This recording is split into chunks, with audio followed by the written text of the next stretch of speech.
Hi friends, welcome to my Deepshali's Kitchen. இன்னைக்கு நம்ம Deepshali's Kitchenல Christmas ஸ்பெஷலா ஒரு சிம்பிளான கேக் தான் செய்ய போறோம். எப்பவும் ரொம்ப ஹெவியான கேக் எல்லாராலையும் பண்ண முடியாது. சிம்பிளா கேக் செஞ்சு சாப்பிடணும்னு ஆசைப்படுறவங்க கண்டிப்பா இந்த கேக்கை ட்ரை பண்ணி பாருங்க. வாங்க இப்போ வீடியோக்குள்ள போகலாம். அதுக்கு ஃபர்ஸ்ட் ஒரு மிக்ஸி ஜார் எடுத்துக்கோங்க. அதில் நான் ஒரு 3 பிஸ்கெட் பேக், ஒரு 10 rupees biscuit packet Oreo biscuit இதை வந்து எடுத்திருக்கேன். இதை கொஞ்சம் சின்ன சின்னதாக உடச்சி மிக்ஸி ஜாரில் போட்டுக்குங்க. அது கூடவே சர்க்கரை 1 டீஸ்பூன் ஆட் பண்ணிக்கிட்டு சாக்லேட் சிரப்புன்னு இருக்கும், அது வந்து ஒரு 2 டீஸ்பூன் ஆட் பண்ணிக்கோங்க. இது கூடவே ஒரு அரை கப் அளவுக்கு பால் ஆட் பண்ணிக்கிட்டு இதை ஒரு ஃபைன் பேஸ்டாக அரைச்சிக்கலாம். இப்போ பாருங்க, நம்மளுக்கு வந்து சாக்லேட் பேஸ்ட் கிடைச்சிருச்சு. இதுதான் நம்மளுடைய கேக்குக்கு பேஸே.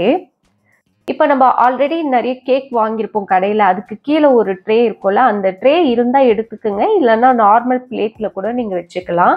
ஃபஸ்ட்டு அந்த சாக்லேட் சிரப்பு வந்து நம்ம ஒரு 2 டீஸ்பூன் அளவுக்கு கீழே ஸ்ப்ரெட் பண்ணி விட்டுலாம். அப்போ வந்து கேக் வந்து நவராமல் இருக்கும்.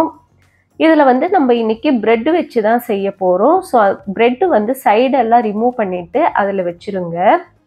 இதுக்கு மேலே வந்து சர்க்கரை தண்ணி தான் நான் ஆட் பண்ணியிருக்கேன்.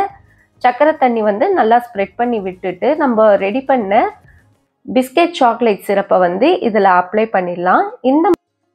இந்த மாதிரி ஒவ்வொரு பிரெட்டாக வச்சு அதுக்கு மேலே சர்க்கரை தண்ணியும் நம்ம ரெடி பண்ண சாக்லேட் சிரப்பும் வச்சுக்கோங்க.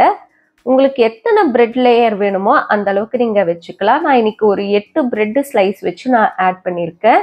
சப்போஸ் உங்களுக்கு 4 போதும் அப்படின்னாலும் பண்ணலாம், இல்லை இதை ரவுண்டு ஷேப்பாகவும் நீங்கள் கட் பண்ணி பண்ணிக்கலாம், இல்லை 4 பிரெட்டு ஸ்லைஸாக வச்சு ஸ்கொயர் ஷேப்லேயும் நீங்கள் பண்ணலாம். உங்களுக்கு எந்த சைஸ் விருப்பமோ அந்த மாதிரி பண்ணிக்கலாம்.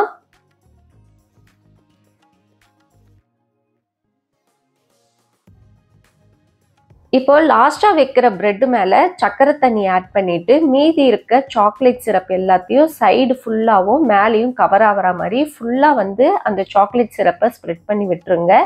இதை இப்போ ஃப்ரிட்ஜில் ஒரு 10 நிமிஷம் நம்ம வச்சு எடுத்துடலாம். ஃப்ரீசரில் வேண்டாம், ஃப்ரிட்ஜில் வச்சு எடுத்துருங்க. அது ஓரளவுக்கு நல்லா செட் ஆன பிறகு அதுக்கு மேலே சாக்லேட் ஷேவிங்ஸ் நான் ஆட் பண்ணியிருக்கேன். ஒரு 10 rupees டைரி மில்க் வாங்கி நல்லா துருவி ஆட் பண்ணிக்கோங்க. இதுக்கு மேலே கொஞ்சமாக சாக்லேட் ஸ்ப்ரிங்கிள்ஸ் ஆட் பண்ணிக்கோங்க. ரெயின்போ ஸ்ப்ரிங்கிள்ஸ் இருந்தாலும் ஓகே தான், எது இருந்தாலும் உங்ககிட்ட ஆட் பண்ணிக்கோங்க. இதுக்கு மேலே கொஞ்சமாக செரி வச்சு நம்ம ப்ரெசன்டேஷன் பண்ணிடலாம். ரொம்ப சிம்பிளாக இருக்கும். நீங்கள் கிறிஸ்மஸ்க்கு அது மாவு ரெடி பண்ணி நீங்கள் கேக்லாம் பண்ணணும் அவசியமே கிடையாது. ஜஸ்ட் ஒரு 10 minutesல இந்த கேக்கை நீங்கள் ரெடி பண்ணி சூப்பராக சர்வ் பண்ணிடலாம். ரொம்ப ரொம்ப சிம்பிளாக இருக்கும். ட்ரை பண்ணி பாருங்கள். இந்த வீடியோ உங்களுக்கு பிடிச்சிருந்தா மறக்காமல் லைக் பண்ணுங்கள், ஷேர் பண்ணுங்கள், சப்ஸ்கிரைப் பண்ணுங்கள்.